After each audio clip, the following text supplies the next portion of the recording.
Bien, hermanos, tomaremos este tiempo para poder repasar la clase de la mañana. Lamentablemente, en el tiempo de la escuela dominical hubieron bastantes cortes y esperamos que ahora ya no haya muchos cortes, que no haya cortes en realidad.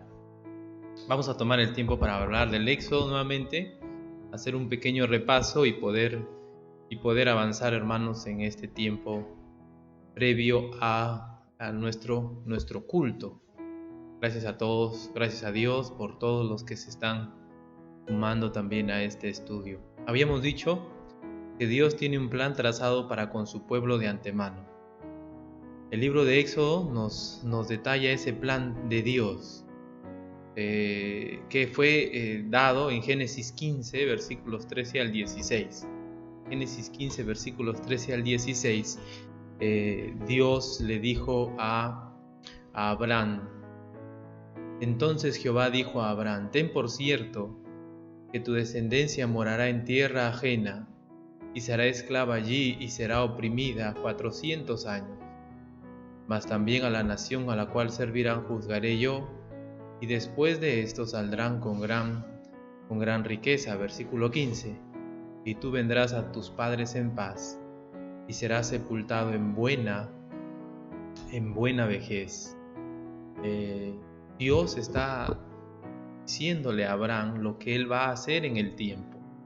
Como dijimos en la mañana, Dios no solo está queriendo contar a Abraham el futuro, y no, Dios lo que está haciendo es: esto es lo que yo voy a hacer en el futuro con el pueblo de Israel. Y lo que vamos a mirar en Éxodo son los detalles. Aquí en este pasaje no se dice, por ejemplo, que va a haber un faraón, o que va a abrir el mar rojo, o que van a haber plagas. No se dice aquí solamente se dice: va a ser oprimida, va a ser esclava, yo lo voy a juzgar a esa nación, después de esto saldrán con gran riqueza. No se da mucho detalle, ¿verdad? Luego dice aquí en el versículo 16: y en la cuarta generación volverán acá, porque aún no ha llegado a su colmo la maldad del amorreo hasta aquí. Entonces, y relata Dios el tiempo, la promesa en sí, no da detalles. El libro de Éxodo son todos los detalles, es los relatos del cumplimiento de la promesa de Dios hecha a Abraham. El libro de Éxodo nos da los detalles de cómo Dios cumplió esa promesa hecha a Abraham. Por ejemplo, Hechos 7, versículos 6 al 7, está hablando Esteban, y Esteban dice: y le dijo Dios así, que su descendencia sería extranjera en tierra ajena, que los reducirían a servidumbre y los maltratarían por 400 años.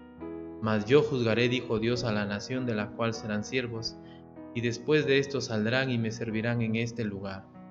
Entonces Dios estaba haciendo una promesa de cómo Él, en su plan perfecto, en su plan soberano, iba a actuar con el pueblo de Israel en el futuro. En Hechos 7, 14 al 19 se dice: y enviando José, hizo venir a su padre Jacob y a toda su parentela en número de 75 personas. Versículo 15: así descendió Jacob a Egipto, donde murió él, y también nuestros padres, los cuales fueron trasladados a Siquem y puestos en el sepulcro que a precio de dinero compró Abraham de los hijos de Amor en Siquem. Pero cuando se acercaba, escucha este texto, el 17, pero cuando se acercaba el tiempo de la promesa que Dios había jurado a Abraham, el pueblo creció y se multiplicó en Egipto, hasta que se levantó en Egipto otro rey que no conocía a José, y este rey, usando de astucia con nuestro pueblo, maltrató a nuestros padres a fin de que expusiesen a la muerte a sus niños, para que no se propagasen. Es lo que está diciendo aquí el autor aquí de este libro en el versículo 17. Pero cuando se acercaba el tiempo de la promesa, ¿ve? No es que Dios simplemente le había relatado el futuro a Abraham, sino Dios le estaba diciendo: este es mi plan, yo voy a hacer esto. Entonces lo que vemos en Éxodo nuevamente son detalles, son el registro histórico de cómo Dios cumplió su promesa. Decimos registro histórico, ¿por qué? Porque, como ustedes verán aquí, Históricamente hablando, hay una fecha. Históricamente hablando también podemos más o menos, se puede calcular más o menos cuántos eran los hijos de Israel. En Éxodo 12:37 nos dice: partieron los hijos de Israel de Rams a Sucot como 600,000 hombres de a pie, sin contar los niños. O sea que si eran 600,000 hombres, a un niño por hombre más o menos pasaban el millón. Por lo menos eran 1,000,000 de personas. Algunos calculan más. De los 70, 75 que nos relata Éxodo y nos relata Hechos, que eran al inicio, ahora se nos dice que son más de 1,000,000 de personas que Dios iba a sacar de este lugar de Egipto. Ahora hay que considerar varias formas, varias cosas. Ese 1,000,000 de personas, ese 1,500,000, esos 2,000,000 de personas querían salir de Egipto, eran personas que amaban a Dios. Todo eso hay que considerar. ¿Por qué? Porque una variante que vamos a ver en el camino, y ojalá ustedes recuerden, es que no necesariamente Dios lo hace por el pueblo en sí, sino por su propio plan para con el pueblo. No es que el pueblo era fiel y devoto de Dios, sino que Dios había prometido y lo iba a cumplir. Yo creo que hasta a pesar del pueblo. Primero de Reyes 6:1 nos ayuda a ubicar el acontecimiento. En el año 480 después que los hijos de Israel salieron de Egipto, el cuarto año del principio del reino de Salomón, sobre Israel, en el mes de Sif, que es el segundo mes, que es el mes segundo, comenzó él a edificar la casa de Jehová. Y ahí está, ¿no? Para los judíos era un hecho histórico, así como para nosotros el 28 de julio.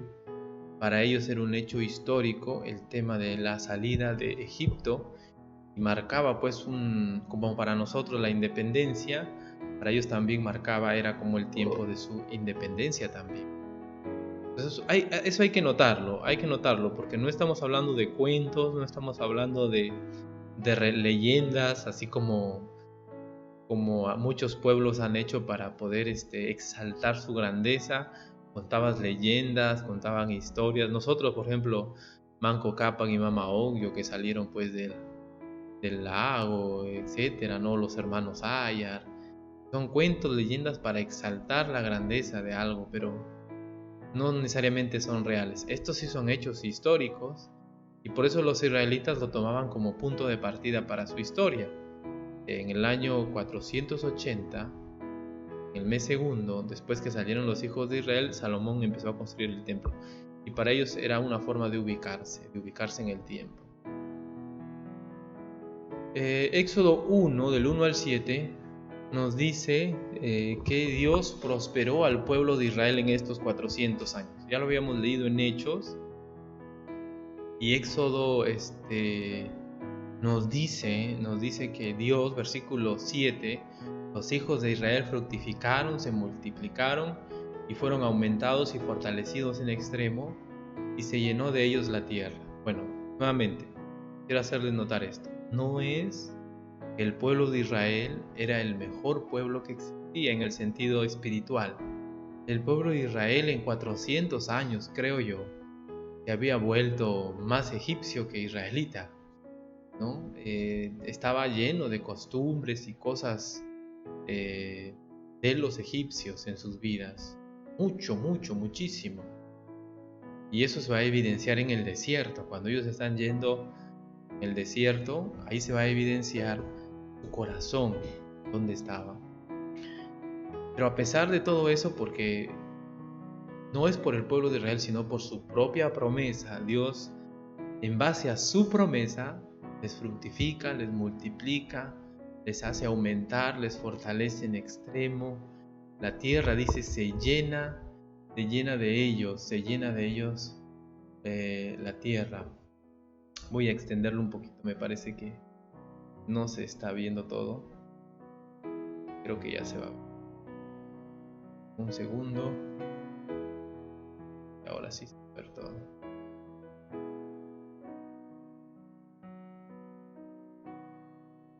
Ya.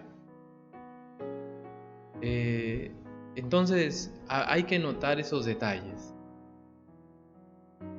Porque uno, bueno, igual ahora, ¿no? Uno puede pensar que la bendición de Dios necesariamente es porque uno es bueno o porque uno es entregado a Dios. Y no necesariamente eso es cierto.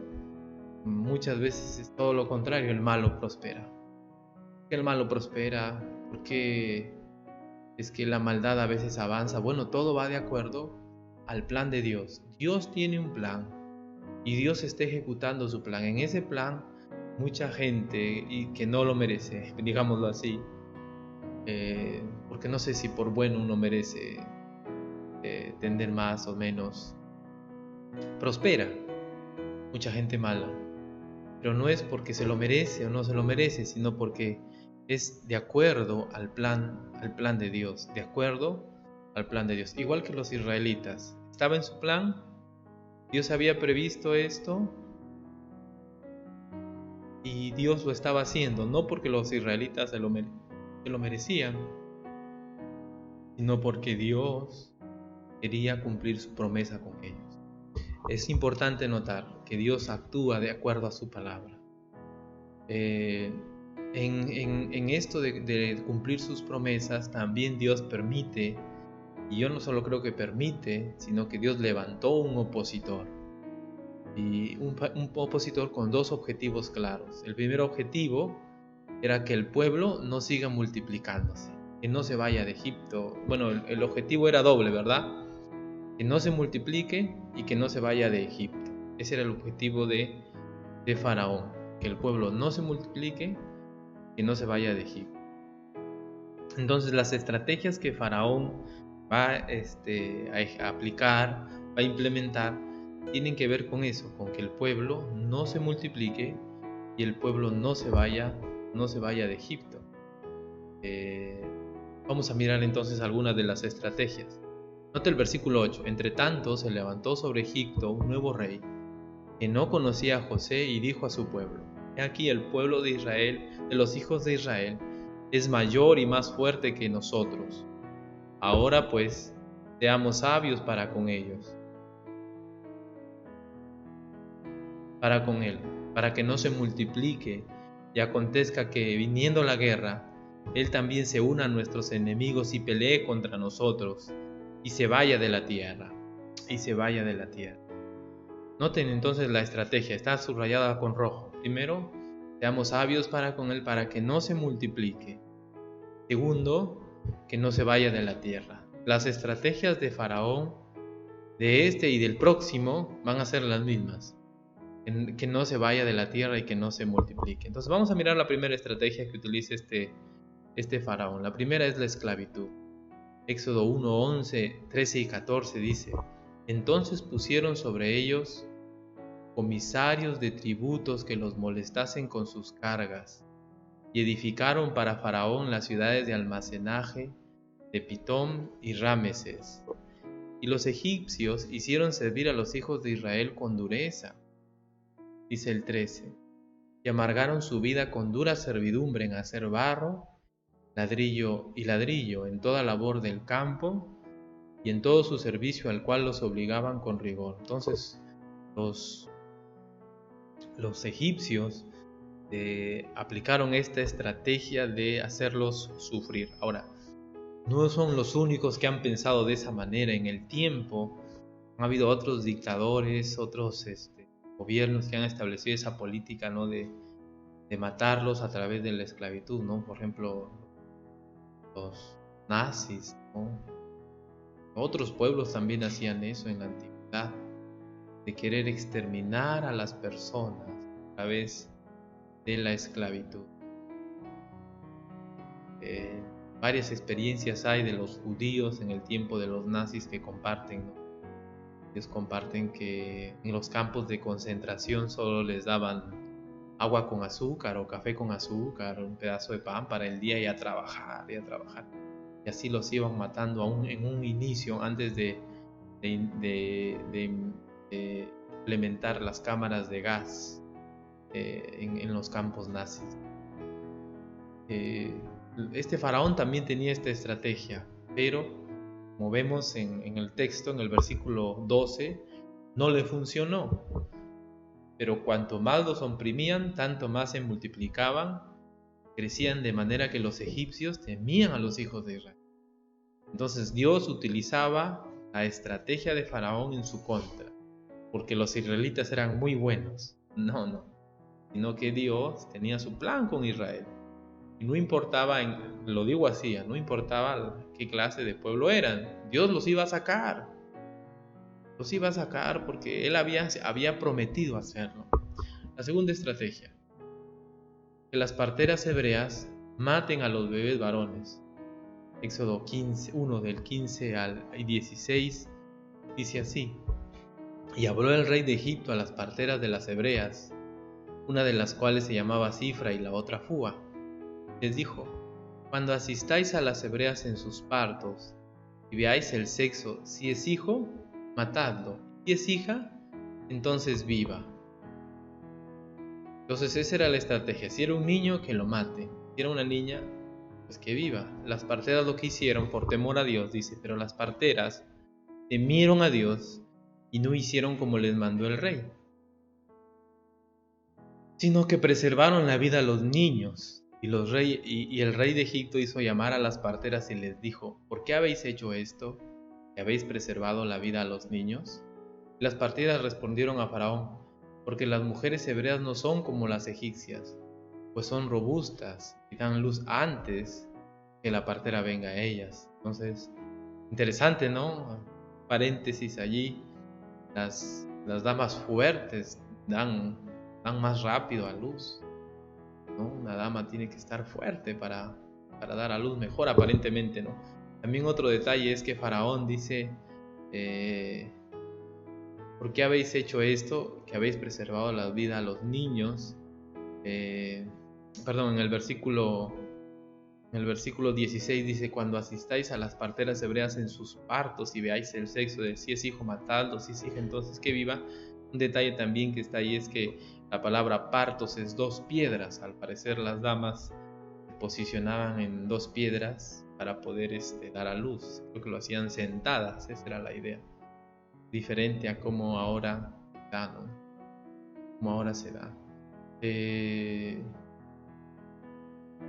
Las parteras hicieron esto por temor a Dios. No sé si se demoraban en llegar, o en realidad le mintieron a Faraón, no lo sé. Lo que sí dice la Biblia es que lo que hicieron, lo hicieron por temor. No hicieron como les mandó el rey, no mataron a los niños. Entonces, el resultado de esa estrategia, según el versículo 20, Éxodo 1:20, dice: y Dios hizo bien a las parteras, y el pueblo se multiplicó y se fortaleció en gran manera. Y también Dios bendijo a las parteras, y por haber las parteras temido a Dios, Él prosperó sus familias. Entonces, nuevamente, la estrategia de Faraón es al revés. Él quiere acabarlos y el pueblo termina por multiplicarse. ¿Quién hace todo eso? Dios. ¿Por qué? Porque Dios había prometido eso. Nada de lo que haga Faraón iba a poder hacer que eso ocurra al revés. Al contrario, Dios como que utiliza lo que Faraón hacía para hacerlo todo al revés, ¿verdad? Todo al revés. La tercera estrategia, y aquí ocurrió el corte en la mañana, ¿verdad? Su propio pueblo debía arrojar a los niños varones al río. El versículo 22 dice: entonces Faraón mandó a todo su pueblo diciendo: echad al río a todo hijo que nazca, y a toda hija preservad la vida. Tremendo este Faraón, ¿no? Si nace un niño, echadlo al río. Y algunos tienen creencias allí o tienen comentarios acerca de por qué en el río, puesto que el río era para ellos un dios. Lo cierto es que debían morir los niños, los varoncitos. Ahora, ¿por qué? ¿Por qué varones? Una pregunta, ¿no? ¿Por qué no las damas? Bueno, en la mente de Faraón, creo yo, y por los acontecimientos que siguen, para Faraón, al parecer, de los varones podría nacer alguien que podría impedir o que podría hacer que el pueblo se levante en armas, ¿no? Pero el pueblo de ese momento estaba subyugado, ya estaba mentalizado, acostumbrado al pueblo a vivir en Egipto. Pero de los niños podría levantarse una generación nueva. Y él no quería eso, ¿no? No sé, yo pienso así por lo que sigue el texto. Nosotros vemos que el resultado de esta estrategia de Faraón es todo lo contrario. Cuando uno lee el capítulo 3 de Éxodo, se ve todo lo contrario, ¿verdad? Que Dios usó esta estrategia nuevamente a la inversa, porque en lugar de hacer morir a los niños al agua, del agua salvaron a un niño que se llamaba, o que le pusieron por nombre, Moisés. Y no solamente eso, sino que Dios lo puso a Moisés en la casa de Faraón y ahí mismo lo protegió a través del propio Faraón, protegió a Moisés. Ahora, ¿por qué lo hizo Dios? Porque Dios tenía un plan para el pueblo de Israel. Tenía razón Faraón, de los niños Dios podía levantar un libertador. Claro, Faraón era bien astuto, Faraón era muy inteligente. Él sabía, tenía la idea de más o menos cómo ocurrirían los hechos en el futuro, así que él trataba de adelantarse. Por eso es que mandó matar a los varones. Por lo menos militarmente hablando, era un buen estratega este Faraón. Pero Dios, no, pues no le vas a poder ganar a Dios. Dios utilizó su propia estrategia para poder tomar a Moisés de las aguas y levantar un libertador. Que también es otra historia, porque no lo usó en su momento de más fuerza a Moisés, no lo usó a los 80 años. También es otro tema que vamos a mirar en el tiempo, en el camino, para poder deleitarnos en la palabra de Dios. Como conclusión a nuestro estudio, dijimos lo siguiente. Primero, el plan de Dios no se puede frustrar. Muchos años antes, más de 400 años atrás del Éxodo, Dios prometió librar a los israelitas. Bueno, llevarlos, librarlos, formarlos como nación, sacarlos de Egipto.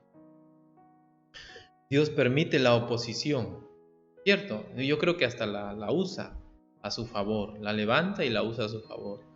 Una vez hablaba con un hombre y le decía que Dios usa al mismo Satanás y él no lo creía, pero es cierto. Todo, aún la maldad está en control de Dios y Dios la usa y la va a castigar en algún momento, porque el hecho de que Dios la use, como dice Pablo, hagamos males para que vengan bienes. No, el hecho de que Dios la use no significa que la maldad no va a ser castigada. Un día Dios va a castigar la maldad y de tal manera que todos queden satisfechos. Pero Dios usa la maldad, Dios usa la oposición a su favor. ¿Cuántas veces a lo largo de la historia se han levantado hombres y mujeres en contra de Dios? ¿No han detenido a Dios? No, Dios ha usado todas esas cosas que ellos han dicho, han hecho, para poder avanzar. Como en el caso de Faraón, quería impedir que se multiplique, 2 veces lo trató de impedir, se multiplicó. Quería impedir un libertador, nació un libertador. No se puede impedir los planes de Dios. Uno puede estar en contra del plan de Dios y lo único que va a soportar es el peso de su voluntad sobre sí. No lo va a poder detener. Hay 2 posibilidades, si es que no se puede detener el plan de Dios, si es que no se puede frustrar, hay 2 posibilidades. El plan de Dios sí o sí se va a cumplir, pero hay 2 posibilidades, estar a favor o en contra. Usted toma la decisión de estar a favor o en contra de la voluntad de Dios. No lo vas a poder detener, es imposible, pero aún con todo hay gente que está en contra.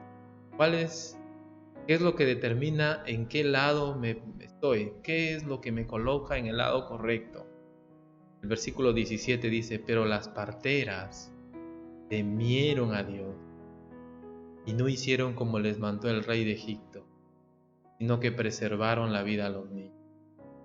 Las parteras temieron a Dios, no hicieron como les mandó el rey de Egipto. ¿Qué fue lo que hizo que las parteras no obedezcan a Faraón?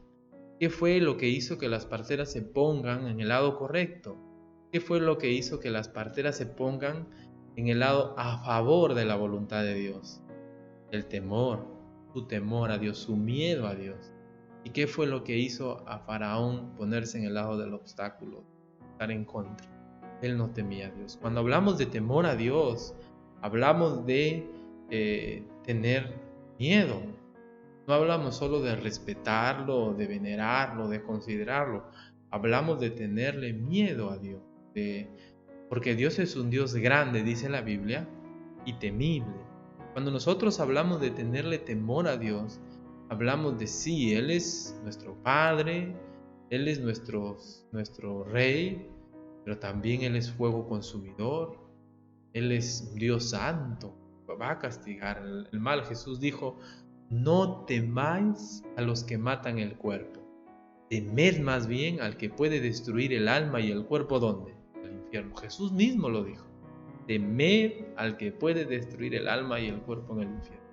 Y cuando Jesús decía temer, se refería pues a también tener ese miedo a Dios. Ahora, no estamos hablando de que Dios es el cuco o es algo que te asusta. Lo que estamos diciendo es como cuando el papá da una advertencia. Si tú haces eso te voy a castigar. Y el hijo con temor no lo hace. Por temor al castigo, por temor a haber enojado a su padre. Así. Es cierto que esas imágenes de hijos temerosos de su papá ya no se ven, pero eso es lo que mejor explica el temor a Dios. Cuando uno da una advertencia y el hijo con temor mueve. Noé tuvo temor, con temor preparó el arca. Los pueblos, las naciones que viven en pecado, que en el tiempo de la palabra de Dios se perdían en sus maldades, era porque no tenían temor a Dios. El pueblo de Israel no tenía temor a Dios muchos años, muchos tiempos, y Dios lo castigó. Así que el temor a Dios hay un Dios santo, hay un Dios todopoderoso, hay un Dios que puede condenarme, que puede castigarme, y aunque ese Dios me ama, ese Dios también puede consumirme con su ira. Y las parteras hicieron eso. Note que sobre las parteras estaba la pena de muerte si es que no obedecían. Pero ellas temieron a Dios. Y vamos a notar que aquellas personas que creen en el Señor, aquellas personas que tienen a Dios por Rey, le temen y tratan de hacer las cosas como Él pide, que tienen temor de su Señor. La pregunta es, ¿usted tiene temor de Dios? ¿Sí? ¿Cómo está viviendo últimamente? ¿Se nota que tiene temor de Dios? ¿Cómo son sus hábitos? ¿Cómo son sus acciones? ¿Cómo es su día a día? ¿Es con temor a Dios? ¿Se levanta usted a buscar a Dios? ¿Se levanta a hacer las cosas de esta vida? El temor a la muerte, por ejemplo, ¿no? Ahora se ve mucho, pero la pregunta es, ¿así, en esa medida y más, se ve que le tememos a Dios? ¿Cómo sabemos que le tememos a la muerte? Porque tomamos medidas para evitarlo. Nos da pavor, no queremos contagiarnos. Salvando las distancias, también tenemos que tomar medidas para agradar a Dios. Leer su palabra, tratar de, como dice la palabra de Dios, conocer su voluntad para estar a su favor, obedecer en las cosas que conocemos, en las cosas que ya sabemos. Ahora que estamos en el tiempo de analizar el rol de la dama, como damas, obedecerle, sujetarnos a lo que Él dice, porque le tememos, porque si no le tememos, vamos a hacer lo que nos da la gana. Y no solo eso, vamos a ir incluso en contra de Él. Así que no debemos hacerlo, debemos, como las parteras, estar a favor, no en contra de la voluntad de Dios. Y lo que nos va a ayudar es nuestro temor a Él. Vamos a orar para terminar. Luego de esta oración, ya iniciaremos con el tiempo del culto. Muchas gracias a todos los que se han conectado, los hermanos, los amigos que han estado escuchando esta enseñanza. Que Dios siga obrando en sus vidas. Estamos estudiando el libro de Éxodo los domingos por las mañanas, sino que hoy día hubo bastantes interrupciones. Gracias a Dios que ahora estamos avanzando. Oremos a nuestro Dios. Gracias te damos, Señor, por este tiempo. Gracias por tu palabra. Señor, tú eres un Dios soberano. Eso quiere decir, Padre, que Nada puede impedir tu voluntad. Como tú haces, como tú dices, así se hará. Y lo que tú haces, Señor, nada, nadie ni nada lo puede frustrar. Nosotros más bien debemos estar a favor de tu voluntad y no en contra. Y la única manera es creciendo en nuestro temor a ti. ¿Cuántas personas, Señor, en estos tiempos están viviendo en sus cosas, en sus vidas, no considerando tu nombre, tu gloria, menospreciándote, Señor, tratando simplemente de hacer que pase este tiempo borrón y cuenta nueva y no pasó nada, olvidándose que tú eres un Dios grande y temible? Como dijo nuestro Señor, tu Hijo, que no debemos temer a los que matan el cuerpo, sino temer al que puede destruir el alma y el cuerpo en el infierno. Puede ser, Señor, que en esta tarde nos esté escuchando alguien que no te conoce, alguien que todavía, Señor, no se ha arrepentido de sus pecados. Yo te pido, Padre, que tú tengas misericordia de él, que le salves, que le ayudes a entender, Señor, que sin Cristo, que sin tu Hijo, está perdido. Que con temor a ti, venga a ti, arrepentido. ¿Cuántos creyentes, Señor, necesitan, Padre, reflexionar en sus vidas? Porque puede ser que han estado viviendo sin temor, relajados, priorizando otras cosas, dejándote de lado. Y eso es estar en contra de tu voluntad. Ayúdanos, Señor, a haber aprendido o estar aprendiendo en este tiempo difícil que debemos temerte a ti antes que a cualquiera, antes que a... Gracias te doy, Señor, por este tiempo, que podamos tener un tiempo bonito de culto. En el nombre de Jesús, nuestro Salvador. Amén. Amén. Que Dios utilice este tiempo, hermanos, que viene entre nosotros. Nos disponemos pues para alabar a nuestro Señor con los cánticos, con las alabanzas en este día. Que Dios les bendiga.